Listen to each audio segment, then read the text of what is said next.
بسم اللہ الرحمن الرحیم۔ السلام علیکم ورحمۃ اللہ وبرکاتہ۔ میرے چینل فتح اسلام میں آپ کو خوش آمدید کہتی ہوں۔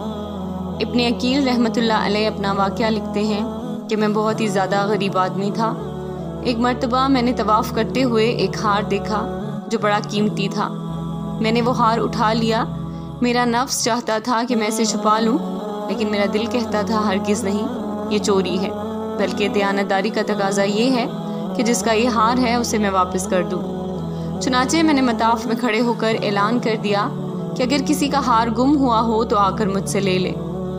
کہتے ہیں کہ ایک نابینا آدمی آیا اور کہنے لگا کہ یہ ہار میرا ہے اور میرے تھیلے میں سے گرا ہے۔ میرے نفس نے مجھے اور بھی ملامت کیا کہ ہار تو تھا بھی نابینا کا، اس کا کسی کو کیا پتہ چلتا، چھپانے کا اچھا موقع تھا، مگر میں نے وہ ہار اسے دے دیا۔ نابینا نے دعا دی اور چلا گیا۔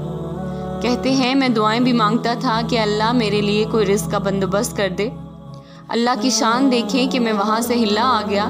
یہ ایک بستی کا نام ہے، وہاں کی ایک مسجد میں گیا تو پتہ چلا کہ چند دن پہلے امام صاحب فوت ہو گئے تھے۔ لوگوں نے مجھے کہا کہ نماز پڑھا دو۔ جب میں نے نماز پڑھائی تو انہیں میری نماز پڑھانا اچھا لگا۔ وہ کہنے لگے تم یہاں امام کیوں نہیں بن جاتے؟ میں نے کہا بہت اچھا۔ میں نے وہاں امامت کے فرائض سر انجام دینے شروع کر دیے۔ تھوڑے دنوں کے بعد پتہ چلا کہ جو امام صاحب پہلے فوت ہوئے تھے ان کی ایک جوان سال بیٹی ہے۔ وہ وصیت کر کے گئے تھے کہ کسی نیک بندے سے اس کا نکاح کر دینا۔ مقتدی لوگوں نے مجھ سے کہا جی اگر آپ چاہیں تو ہم اس یتیم بچی کا آپ سے نکاح کر دیتے ہیں۔ میں نے کہا جی بہت اچھا۔ چنانچہ انہوں نے اس کے ساتھ میرا نکاح کر دیا۔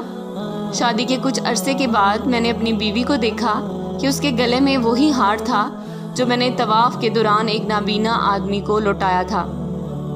اسے دیکھ کر میں حیران رہ گیا۔ میں نے پوچھا یہ ہار کس کا ہے؟ اس نے کہا یہ میرے ابو نے مجھے دیا تھا۔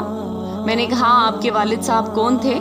اس نے کہا وہ عالم تھے، اس مسجد میں امام تھے اور نابینا تھے۔ تب مجھے پتا چلا کہ اس کے والد وہی تھے جن کو میں نے وہ ہار واپس کیا تھا۔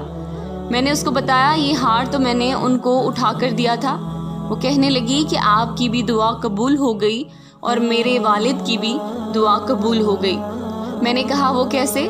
اس نے کہا کہ آپ کی دعا تو اس طرح قبول ہوئی کہ اللہ تعالیٰ نے آپ کو گھر بھی دیا اور گھر والی بھی دی اور رزق بھی دیا، اور میرے والد کی دعا اس طرح قبول ہوئی کہ جب وہ ہار لے کر واپس آئے تو وہ دعا مانگتے تھے کہ اے اللہ ایک امانت دار شخص نے میرا ہار مجھے لوٹایا ہے، اے اللہ ایسا ہی امین شخص میری بیٹی کے لیے خاوند کے طور پر عطا فرما دے۔ اللہ نے میرے باپ کی دعا بھی قبول کر لی اور آپ کو میرا خاوند بنا دیا۔